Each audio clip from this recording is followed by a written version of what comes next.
welcome back. It is the Vegas Take. Sharp and Shapiro, so glad you could join us on a Monday. Coming up here in a few minutes, Brett Smiley from Sports Handle will be joining us. But our producer, Jason Stein, in studio here. I wanted to set the scene on this story with this hockey coach, or former hockey coach, Montgomery, who got into a little bit of trouble over the course of the last several weeks. Jason, what's going on with this story? Brian, I normally don't care about hockey, and I really, not even the Golden Knights so much. But this one caught our eye a few weeks back. The head coach of the Dallas Stars, Jim Montgomery, was mysteriously fired. Now, they're a good team, right? They're a pretty good team. Very All good. of a sudden, they fire their coach for no reason, a public reason whatsoever. The guy's gone. And we were all scratching our heads going, what's going on here? And for weeks, nothing came out. Now we're getting a little bit, finally, a little hint of what maybe contributed to his problems and why he was fired. He just announced, day or two ago, that he's entering a treatment program for alcohol. He's got alcohol problems, and he's saying, yeah, the Dallas Stars, they did the right thing by letting me go. Now, at first I thought, bam, we got our answer. He was drunk, and they fired him for being drunk. But if you read a little closer and you look at his statement, there's some real questions here. You think there's a chance he just whipped it out in the locker room? Well, that's the thing. That's the thing. Well, I mean, there's a lot of possibilities here. He wasn't fired because he has an alcohol problem. Because if you had an alcohol problem, it's okay. You go into rehab and you come back and coach the team when you're better. Could it be possible that he was masturbating in the showers? He did something very egregious. What do you think? And he now did? he's blaming it. It's not a blaming DUI. It on alcohol. It's not. There were no arrests, right. So it's not. I guess it wasn't something criminal. It was just something inappropriate. I'm leaning towards your theory. I think it's something sexual. He pulled it out and is now blaming it on alcohol. Oh, I've got a problem. See, that's the thing.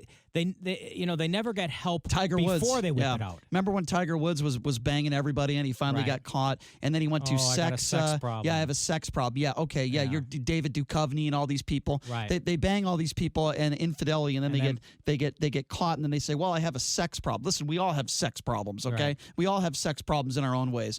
It's just completely ridiculous, and it's disappointing. You know what they say with it's not a scientific fact, but when you drink, your true character comes out. I agree with that. Right? I agree with so that. it kind of exaggerates who you are, and it plays to all your worst instincts. So listen, Mel Gibson. I get drunk all the time, and I act like a fool, but I don't whip it out. I mean, thank God. Assuming that's what he did. I mean, thank God. Look, for them to fire a successful head coach. Yeah. I mean, it has to be along those lines. So it has to be sexual assault or harassment or. I put up a Twitter. Something like put up a Twitter questionnaire. I said, "What do you think this guy did to get fired?" One of them was masturbate.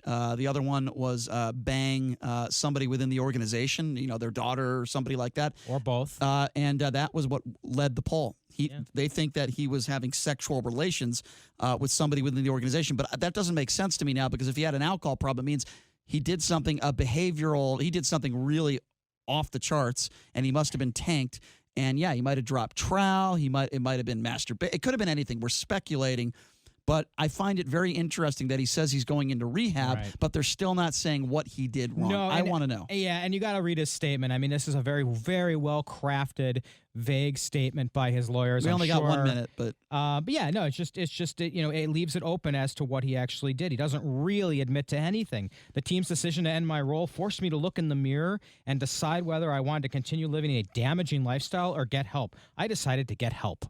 Do you think he put the biscuit in the wrong basket? Do you think that's possible? What does that mean? Do you think he might have high-sticked somebody? I don't know. I mean, I'm just saying. What does that even mean? Sexual innuendos. You've never heard that before?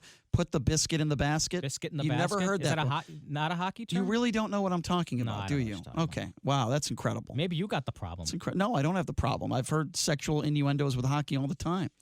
I guess you've never high-sticked anybody because you've got a JV stick. Are you amazed? You and I have been in media for a while. Are you amazed this hasn't come out? Yes. Somebody knows. Somebody hasn't leaked it to a reporter. That's a good point. Right? It'll come out, though. Somebody knows, and we are going to find out. All right, thanks, Jason. We're going to take a quick break. When we come back, Brett Smiley from Sports Handle will be joining us live. You're listening to the Vegas Take right here on 101.5 FM, 720 AM, KDON.